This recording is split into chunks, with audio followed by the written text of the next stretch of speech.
Bonsoir. Eh bien, je voudrais poursuivre ma lecture de cet article un peu long sur l'écoute et sur les relations avec nos enfants. J'ai déjà parlé du besoin de reconnaissance. J'ai ouvert la porte des secrets de famille et je voudrais continuer. Il est important de dire à nos enfants ce qu'habituellement nous nous efforçons de leur cacher, car paradoxalement, moins les événements sont connus et plus les enfants vont inscrire dans leur vie et dans leur corps de douloureuses mises à jour. Pour qu'un enfant naisse, il faut qu'un géniteur et une génitrice l'aient conçu. Cet homme et cette femme pourront ensuite devenir ou non les parents de cet enfant en assumant leur rôle. Ils pourront être ou non des papas et mamans capables de donner et de recevoir de l'amour, de la tendresse, de l'écoute, de la douceur. Ils deviendront peut-être aussi des pères et mères sachant fixer les limites, osant demander et aussi refuser. Pères et mères qui seront des repères. Une relation vivante entre parents et enfants est une relation où chacun se sent responsable de son bout de la relation, comparable à une écharpe, et où aucun ne tente de s'accaparer le bout de l'écharpe qui appartient à l'autre. Il s'agit donc d'exprimer son ressenti, ses émotions, en se réappropriant le je, J-E, et de cesser l'accusation traduite par le tu qui tue. Il n'est pas facile pour des parents aimants de ne pas confondre leurs sentiments et la relation qu'ils proposent à leurs enfants, et d'être lucides sur la différence qui existe entre les besoins et les désirs d'un enfant.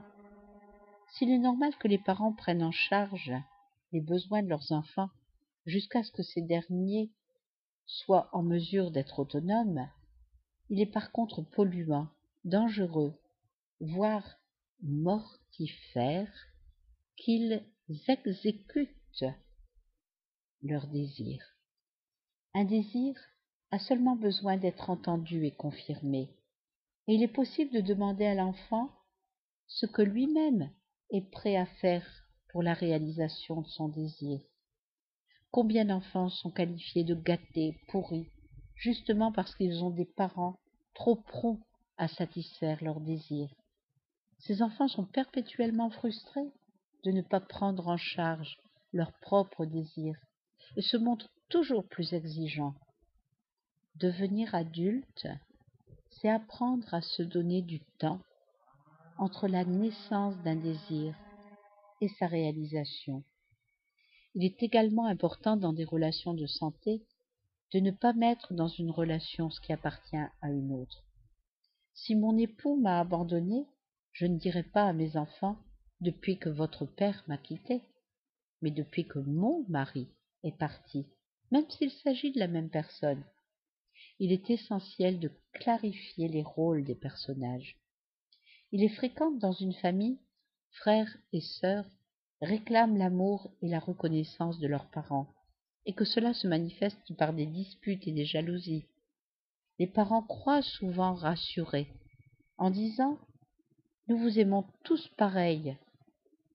Il est bien évident qu'il n'en est rien, et que chaque être humain étant unique, nous n'avons que des amours uniques pour chacun d'entre eux. Il est possible de dire au contraire à chaque enfant « L'amour que j'ai pour lui est uniquement pour lui » et l'assurer que les amours ne sont pas interchangeables. Ces notions sont particulièrement importantes quand une famille connaît le drame causé par la mort d'un enfant et que les parents se retrouvent avec de l'amour inemployé, qu'ils reportent parfois sur un frère ou une sœur, ou encore sur un enfant dit de remplacement. Celui qui reçoit de l'amour qui ne lui est pas destiné ne reçoit rien. Ce qui peut trouver sa résolution sur le plan réaliste peut trouver sa résolution sur le plan symbolique. Il est possible, par exemple, de planter un arbre, de lui donner de l'amour, de l'attention, des soins. Il est enfin important pour communiquer de s'entendre dans le même registre et d'être sur la même longueur d'onde. Les adultes ont souvent tendance à parler sur le plan réaliste, dans un registre réaliste, alors que les enfants, eux, parlent souvent dans le registre de leur imaginaire. C'est le cas notamment lorsque les enfants nous parlent de leurs peurs, des méchants loups, des monstres, des sorcières.